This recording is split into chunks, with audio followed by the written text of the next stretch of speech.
ladies and gentlemen, welcome back to another episode of Bright Brains. Today we have our guest, Devara Thunderbeat. Did I say Devara. Devara? All right, sorry, Devara Thunderbeat. And I came into contact with her. I wanted to find somebody who had experienced an extraterrestrial encounter. Through my research, I came across Miss Thunderbeat, and I'm interested to hear her story. And I believe she has a lot to tell us and show us. So, without further ado, thank you for coming to the show. Tell us a little bit about yourself and your background. Thank you, Isaac, for having me. Well, let's see.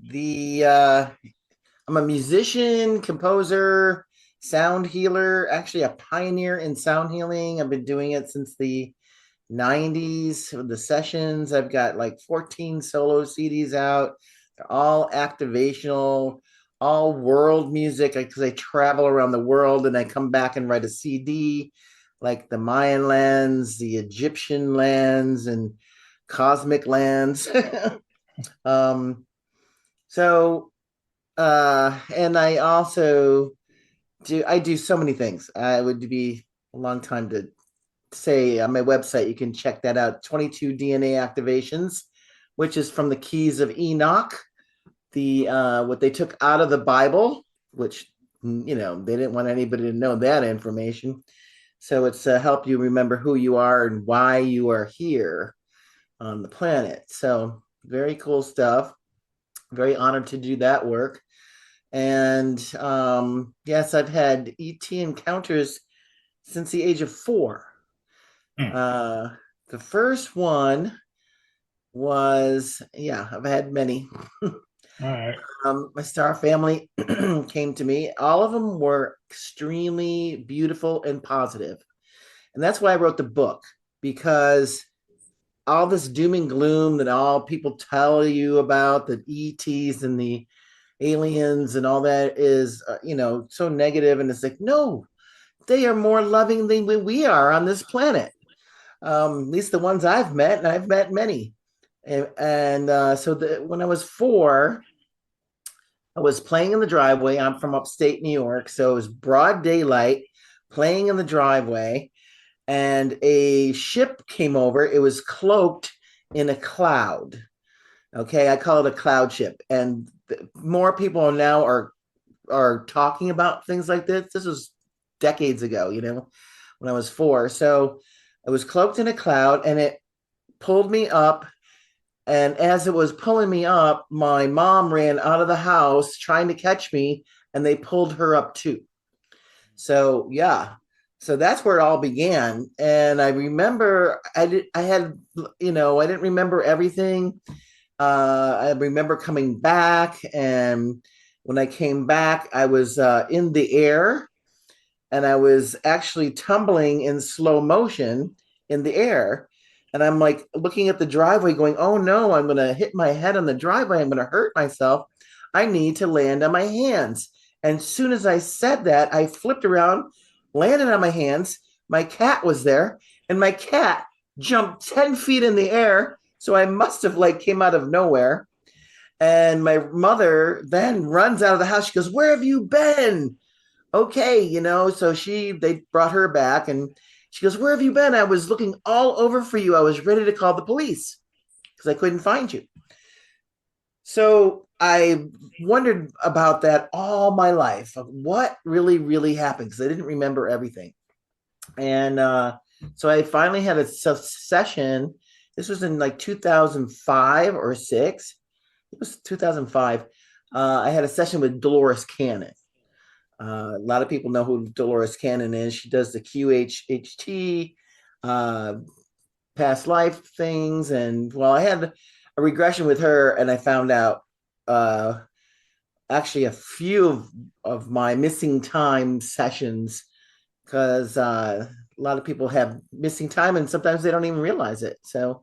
Um, so the session that this it was there was different beings on this ship, and they oh, I hear knocking, and then no one's there. So I have Oh, to, they don't. It's probably the FBI. They don't want us talking Yeah. about this kind of stuff. Oh yeah, the CIA, BFBI. Oh, yeah, you don't even want to talk about. Yeah, exactly. They constantly, actually, they do constantly follow me around. I hate Oh, it. really? Oh yeah.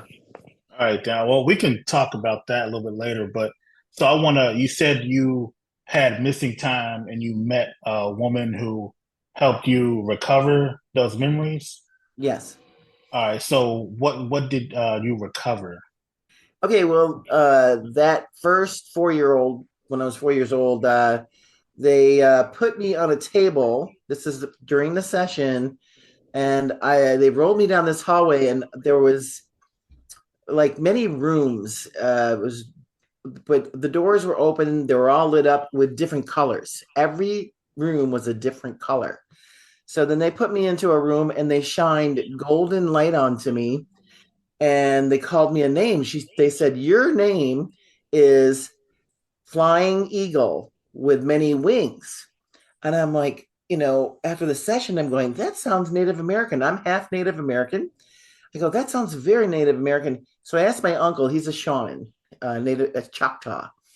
And I said, the Star family called me Flying Eagle with many wings. He goes, I said, where that sounds Native American. He goes, where do you think we get our names from? We get them from the Star people. I'm like, wow. So that's pretty cool. That is. So when you were on the ship, what did they do to you? Did they like experiment on you or anything like that, or no? They No, they just activated me and they helped me they. remember my mission, why I came here on Earth at this time. All right. So what is your mission? Are you able to say or? Yeah, well, I work with color, light, sound, activating people and bringing them into their higher frequency of who they are, helping them remember even their past lives. Wake them up. Wake the people up and help the earth. Because it's so freaking polluted, and get people aware. So activating their awareness. So why you specifically? Why were you chosen? Do you know? A lot of people say that chosen, you're chosen. No, I chose. So it's the other way around.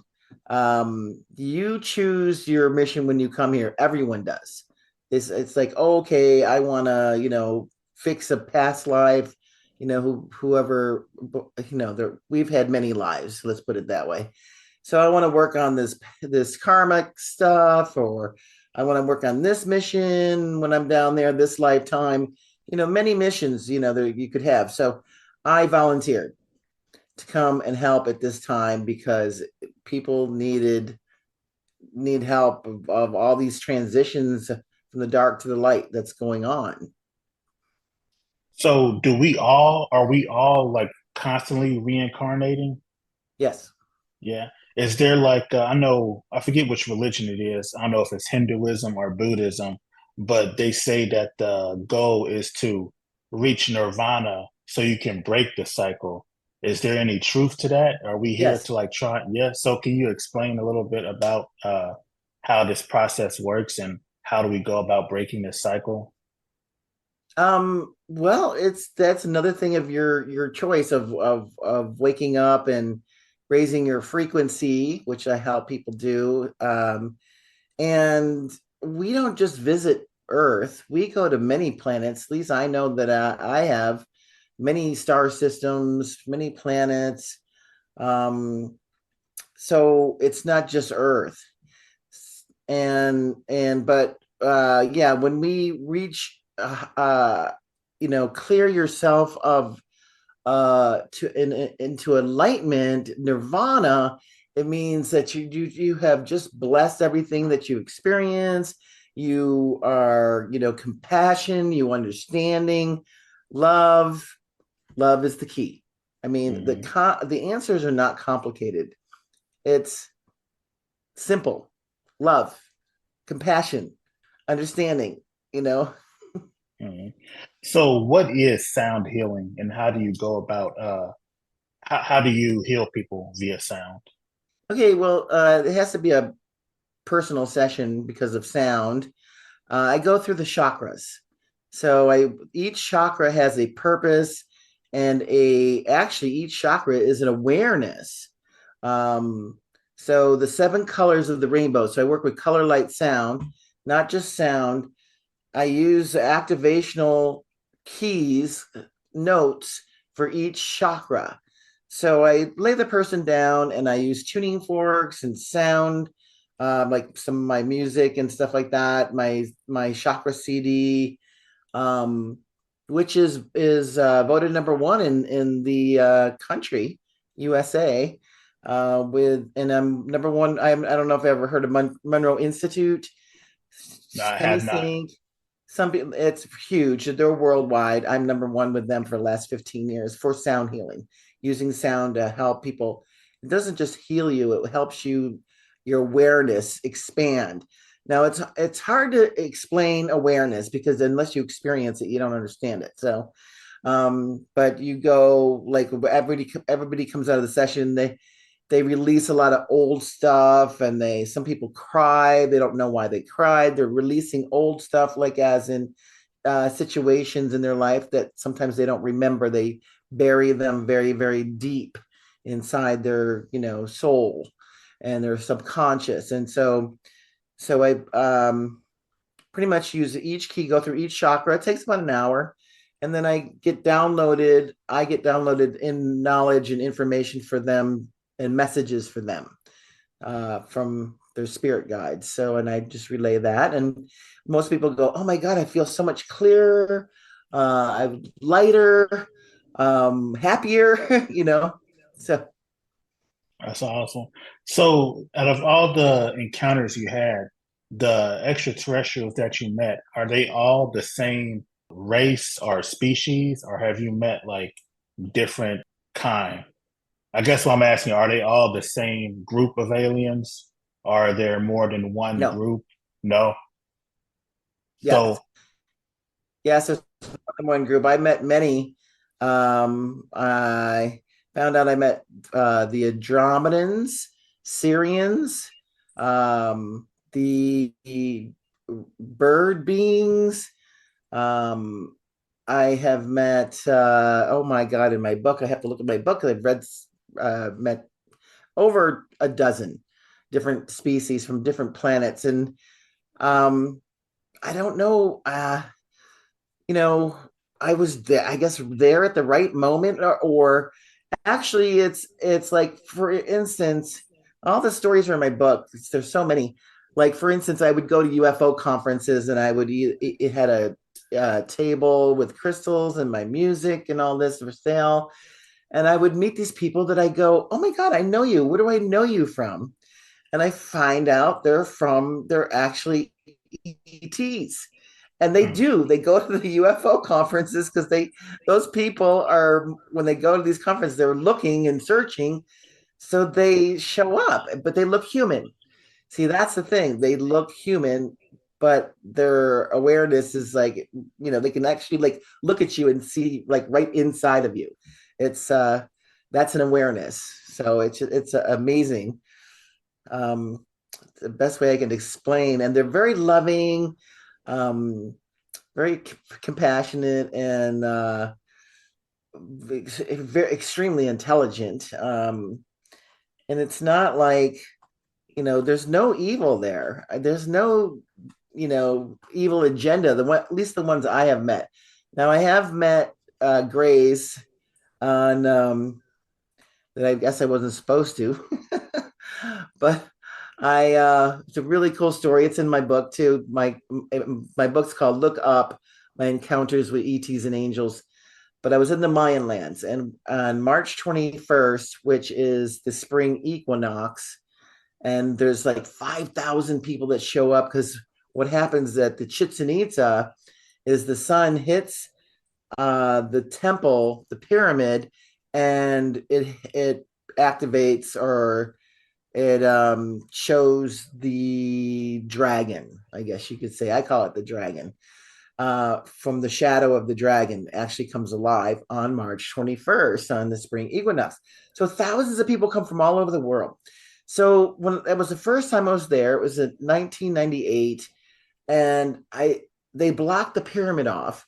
And I said, well, I came this far and I've been wanting to come for years. I'm going to sneak in. There's a little doorway there on the side of the pyramid. Now they had it all roped off. I said to my friend, I said, I'm going to go into that doorway. I didn't come this far not to at least touch the pyramid. So I snuck in there and it was pitch black. I mean, no lights, couldn't see anything. So I have the ability to use my third eye, which everyone has this ability. Okay. It's just you have to activate it. And the sound healing helps you activate it. That's part of your awareness, your third eye chakra. So I used my third eye and I found like a stairway in there. And I went up the stairway, not physically, with my third eye. And all of a sudden, 7 to 8 grays starts running down the stairway. And they told me, mental telepathy, they said, you can't be in here. Go, you have to leave now. And I'm like going, okay. And they look scared. I wasn't scared. I just said, okay, I'm out of here. And I backed out. And I told my friend, I said, she goes, what's in there? I said, there's grays. They're doing something in there. And I don't know, have a clue what they're doing. But obviously, I don't feel it's good or right. I don't know, though. I mean, why are they there on the spring equinox? It's the equinoxes and solstices are very powerful alignments with our planet and the other planets. A lot of people don't realize that it's very, very, very powerful time. But I have no clue what they were doing in there. So That's interesting. So you mentioned earlier about the Book of Enoch and how they took that out the Bible. Do you think that like the government or the world religions, they don't want us to know about this? And why is that? yeah, I mean, they took a lot out of the Bible. But people don't even realize they only like when Jesus had 12 apostles, right? Mhm. Right? They only have 3 or 4 of them in there in the Bible. They don't talk about all of them. Why is that? Okay, that's another one.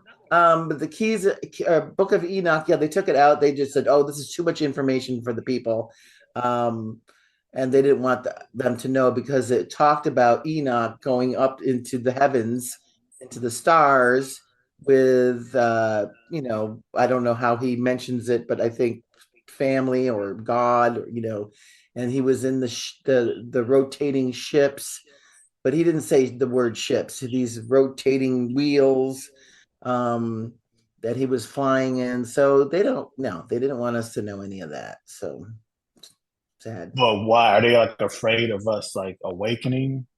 Oh yeah, Yeah. yeah. They don't want us to know. They keep us under control with less knowledge and with fear. They use fear to control. When you're afraid of something, that you can be controlled very easily. So no, there's nothing to Yeah. fear, by the way. Nothing to fear. Actually, fear does not even exist in a lot of the planets I have been on. I've actually have traveled to planets that my star family has brought me into ships, and we've gone into Sirius and many different planets, and there's no fear there. It's like So actually I'm putting the two and two together where I hear um, near death experiences. They talk about going into the tunnel and they feel this love and light. It's the same exact feeling. It's the same exact thing. I mean, so when I'm going into these tunnels, these these portals, it is, and then you come out to like a planet. You can feel the love. I mean, that you don't even ever experience here on this planet. I mean, at least I have not experienced that high frequency love. It's beautiful, and it's same thing as the near death experience. So that if you put the two and two together, right, it's the same thing. It's they don't die. No one dies. We go to our where we come from, the star family, or we go into a portal. You know, so if the goal is to wake us up, why don't they just expose themselves like one day? Like, why don't they just land on the White House lawn and just show the whole world um, that they exist? Wouldn't that, you know, wake us all up? Is there a reason why they just don't expose themselves? Well, first of all, they have gone to the White House. That was think it was I don't remember what year that was, 40s and 50s, something like that. They had a whole fleet of ships, but the government passed it off as, oh, they're German ships, and they weren't. They're ETs. They did fly over to the Washington D.C. They came and they had the big ordeal in California, where the government started shooting them down. So they basically have come, but they go, the people aren't ready. They would be in fear. It's a free will zone too. The earth is a free will zone, which means they don't want to interrupt anything, like the dark side doesn't care about that, but these are light beings, and they have they know that they don't want to put any fear into anybody. So they say a lot of them, they said the humans just aren't ready, but they do contact thousands of people a year that you just don't hear about it because a lot of people are afraid to say or don't understand what happened in their life that they were contacted, or people don't believe them. I mean, and that's another one. Or I can't talk about this, people will think I'm crazy. So you don't hear a lot about it because of those reasons. Yeah, I think a lot of people have had encounters, but they're just afraid to say because of, job security and things like that. So you also mentioned that you've had encounters with angels. So my question is, what's the difference between an alien and an angel? Hey, sorry to interrupt, but are you looking to reach a dynamic and engaged audience of curious minds? Well, look no further. Bright Brains Podcast is the perfect platform to showcase your business or product. You'll be able to reach a diverse and intelligent audience and engage with listeners passionate about personal development, technology, and more. Elevate your brand through thought-provoking discussions. Don't miss this opportunity to promote your business on one of the fastest growing podcasts in the market. Contact us today to discuss advertising options and elevate your brand to the next level. Contact us at brightbrainspod@gmail.com to secure your advertising spot on Bright Brains today. Again, that's Bright Brains with a Z, pod, P-O-D, @gmail.com. Now, back to the podcast. Well, I'm going to say we're all ETs, and so are angels, but angels are in service and they're right here looking over the planet, willing to help. Those are the ones, but that you have to ask to receive.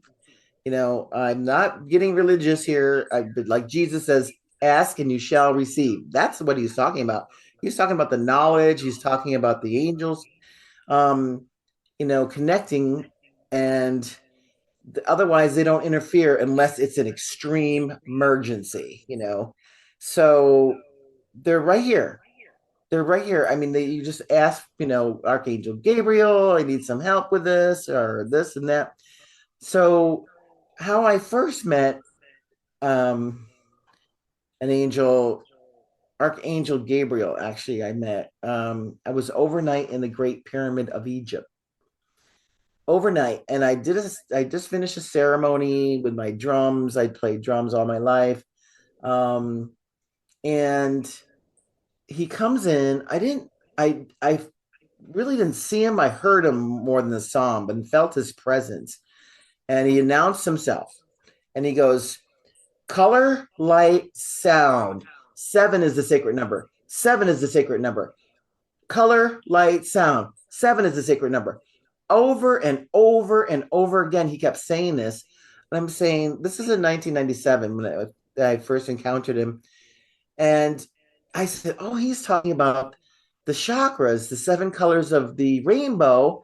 And he's telling me there's an activational key for each chakra. So that's how I wrote my Chakra Journey CD with the help of Archangel Gabriel. Because when I got home from Egypt, I have a recording studio and I started working on it. I was like excited. I go, this is a mission I'm very excited about. And I experimented with the sounds, and he comes in. Archangel Gabriel comes into my home and worked with me for 2 weeks on the activational tones for each chakra. And it was profound. I mean, so if you can go to my download site and listen to it for free, but don't drive with that CD. I'm just going to tell you, you're going to miss your exit. Okay. All It right, really, then. really brings you out, What did he look like? Did it look like the modern depiction of an angel, like the tall being with the bright white wings and the halo, or did it look different than that? He was more like a white light. Hmm. That's all I could really see. I mean, and his voice was very powerful. I've met ascended masters and angels, and they are very direct. They don't go on and on and on and on like us humans talk. They have these sentences that are 3 words. Okay, now do it. Kind of go. They're just very right to the point. Um, like for instance, what happened? So we worked on the chakra CD. I started recording the chakra CD, and the root chakra I recorded, and then I went to the sacral chakra, and he goes, "Not yet, not time," like that, and I'm like, "Why? What do you mean?" And in my recording studio, nothing worked. I could not move forward. I'm like, "Oh my god!" Long story short, this went on for 4 years. I'm like, "What?" And I every time I tried to do that, record that CD, nothing worked in my recording studio. Okay. But I recorded 3 other CDs in that 4 year period. Everything worked fine during that, you know?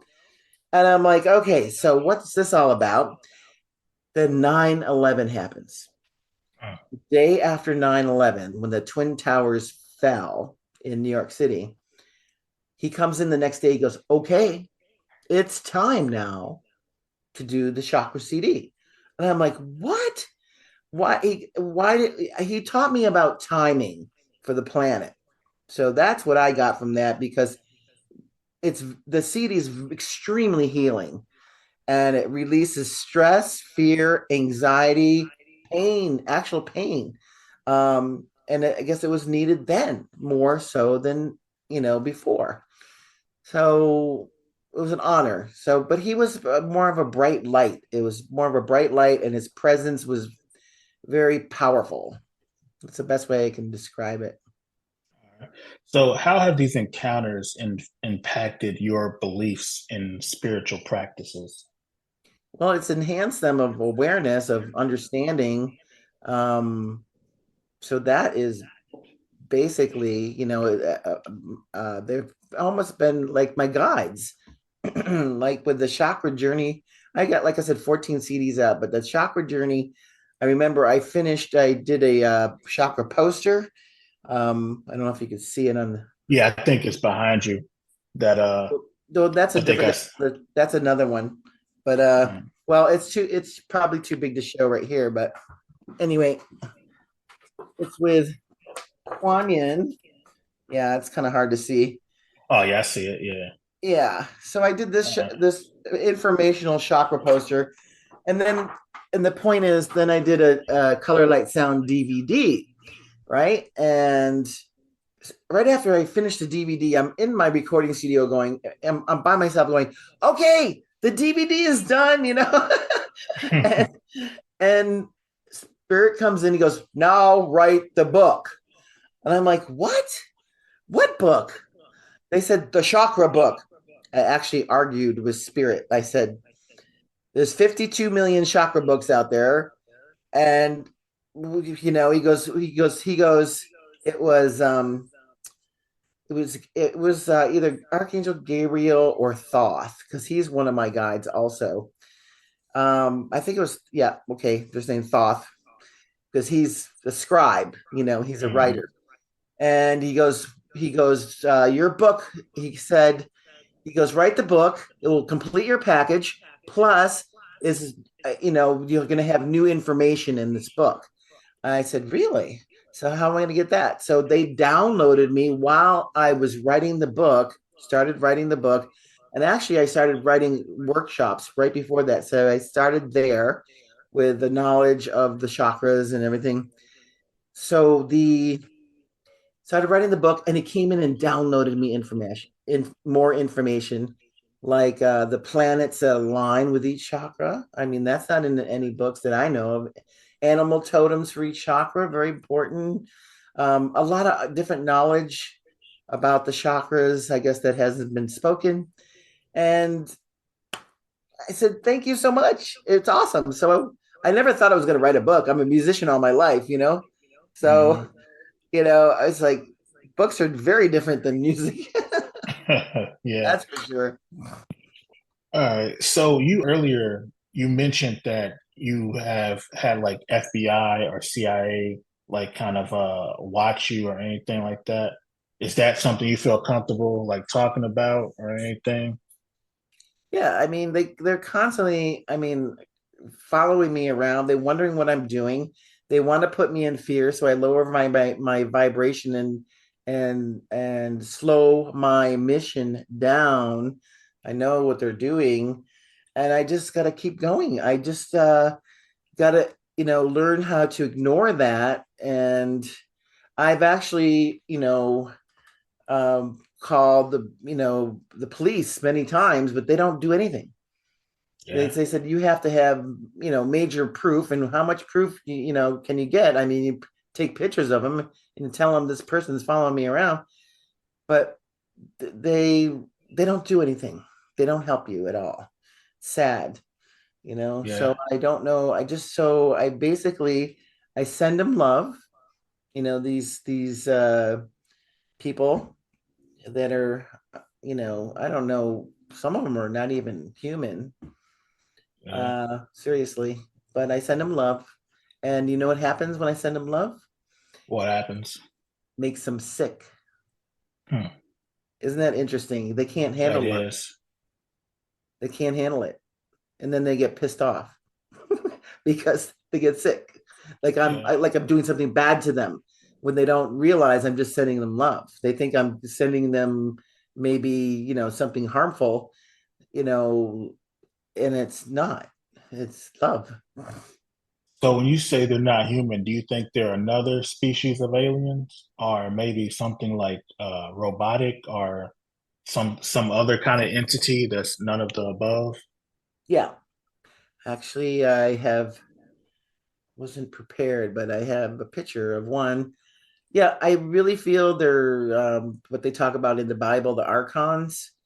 Mhm. They talk about the Archons in the Bible. Well, I really think that they're the Archons, that they're demons, or they're Orion. Definitely the Orion group, Luciferian.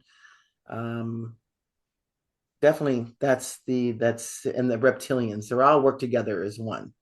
All right. So when you tell people this, I know you sometimes run into like skeptics and things like that, and critics of people who don't believe you. How do you respond to those people? I just go, oh, they're not ready. Simple as that. I don't take anything personal. I mean, if they don't want to know or don't get it, they are just not ready. That's all. Simple as Fair that. enough. All right. So you also put out a book called Ancient Egypt, found in Sedona, Arizona. Sedona. Um, Hmm. Sedona, Arizona. Can you talk a little bit about this? Yeah, that is a 20-year project. Actually, I moved to Sedona, Arizona in 2000, and it happened to me almost immediately. I spirit guided, guiding me to the sacred rock formations. Um, but I'm half Native American, and my uncle would always teach me how to about the rocks. When he would go, when you see the faces in the rocks, those are the ancient ones and the ancient knowledge. So I would always look at rocks differently. So when I came here, I mean, Spirit guided me, and they showed me that I think it was the second week I'm driving in the rocks and transported me basically, swear to God, to this right in front of this rock formation, and it's a sphinx. I Hmm. have all the pictures in my book. It's on my website, and I'm working on a documentary right now on it. It's just mind blowing. It's still blowing my mind. But I found ancient Egypt here. I found, since I've been studying Egypt for 20, 30 years, I recognized the gods and goddesses here: Isis, Hathor, Ra, Thoth, um, Anubis, Sekhmet. I mean, they're all here, all in a row. And I actually do a drive tour now, and I can just drive people around and point them out. And people always go after the tour. They go, "I will never look at rocks the same again." Because it's an awareness. They're hidden right in plain sight. So basically, so what you're saying is that you think ancient Egyptians they came to America and had maybe like another city here in Arizona, or well, what's your theory? Well, I've done a lot of research on that. They 2 hours north of here in the Grand Canyon, they found ancient Egypt. 2 hours south of here in Phoenix, they found ancient Egyptian artifacts and hieroglyphs on carvings in caves. Um, which, like I said, is only 2 hours from here, and they call this area in Phoenix Little Egypt. I'm like, okay, so I'm finding all this information out, and then in Lake Powell, which is 3 hours from here, they found hieroglyphs that you can't even, get to. They're so ancient. So something definitely happened here, and I really think it was before Egypt, um, like during Atlantean times. Actually, in the Book of Thoth, the Emerald Tablets, he talks about, bringing the ancient Egyptians to Egypt to be, during the flooding, right before the Atlantis fell, because they wanted to bring them to a safe zone, safe place. The pyramids in Egypt, the three major pyramids in Giza, those were built by the Atlanteans, not the Egyptians. There was no slaves. That's all lies. The Egyptologists and the government there doesn't want the truth out there done known either. And I don't know why they hide all this the beautiful information. So, but Thoth brought the people there because it was a safe zone. Pyramids, one of their purposes is to balance out the planet so it doesn't shift her axis very dramatically. So that's another one purpose. There's many purposes for the pyramids, but that's one that people don't talk about very often. But it's helps balance and stabilize. That's the word I'm trying to find. Stabilize the earth. Were the ancient Egyptians? When I read up about the ancient Egyptians, it seems like they were like extremely advanced for their time, maybe even more advanced than we are now. Do you think that they were in contact with outside beings or anything like that? Yeah, they were outside beings. Yeah. They're from even in the keys, the Emerald Tablets. I think it says that they're from Enid, from another star system. And they were giants. They were huge. I mean, have you been to Egypt? I have not. I would love to go one day. You got Isaac. You got to go, man. It's gonna blow your mind, because the temples, when you walk through some of these doorways, these temples, they're so big that you can't even see the writings on the ceiling because they're so big and so tall.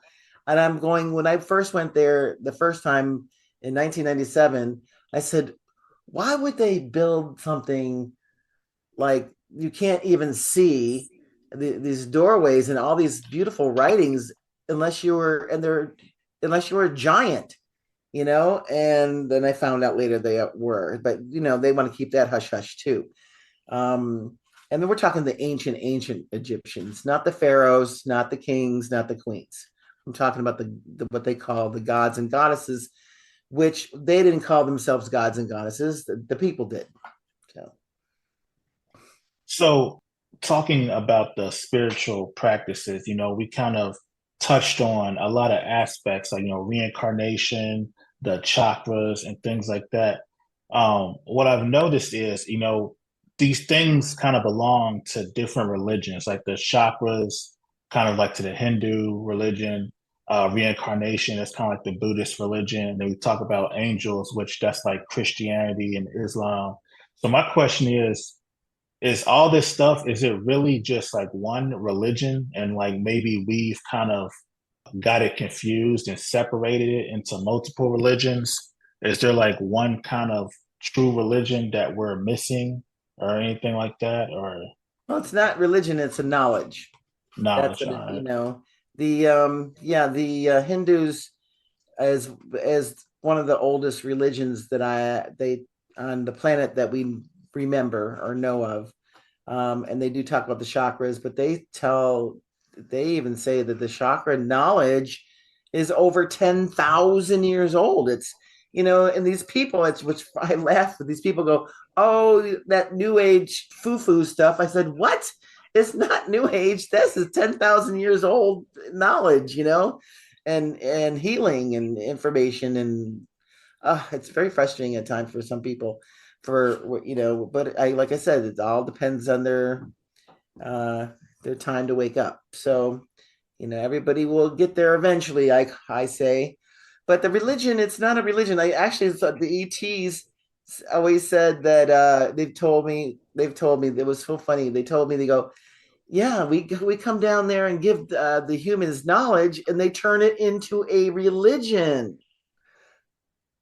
So it's the humans that turn it into religion, and they separate it. It's not. It's but all it is knowledge, just knowledge. Yeah. All right. It's deep. All right. So let's see here. I think I've kind of asked all the questions I've wanted to ask, but there's something you brought up a couple of different times. You said the Emerald Tablets of Thoth. What are the Emerald Tablets of Thoth? Emerald tablets. Thoth. It's the ancient knowledge. He and Thoth. He's an ibis bird. He was from Atlantis, but he lived like thousands of years. So he would always write everything down that he experienced, and so the Emerald tablets are ancient knowledge. It's profound. I mean, there's a lot of different stories in there. Sometimes they're hard to read. You have to read them. They always say if you read them, 4 or 5 times, then you kind of get the information download. But yeah, he talks a lot about Atlantis in there. All right, then. Definitely something I have to check out. All right, so it looks like it's kind of getting close to an hour. So I just want to ask you, what is it that you want people to know? Like if I have a small audience. Hopefully one day it'll be a bigger audience. But what is it like that you want people to know about the extraterrestrials and the knowledge? I seem like you've dedicated your life to, teaching about sound healing and about getting this knowledge out to people. So what is it that you want people to take away from this? You mean to get is basically, yeah, well, that the ETs, they're more benevolent, loving ETs. It's just that the government doesn't want us to know about them. They put everybody in fears, and so that there's a lot of lies out there about the ETs, and they say that if you hear about them talk about them, they're always negative. It's terrible, because they don't want to be, us to be connected with the higher enlightenment frequencies, and that that would wake us up.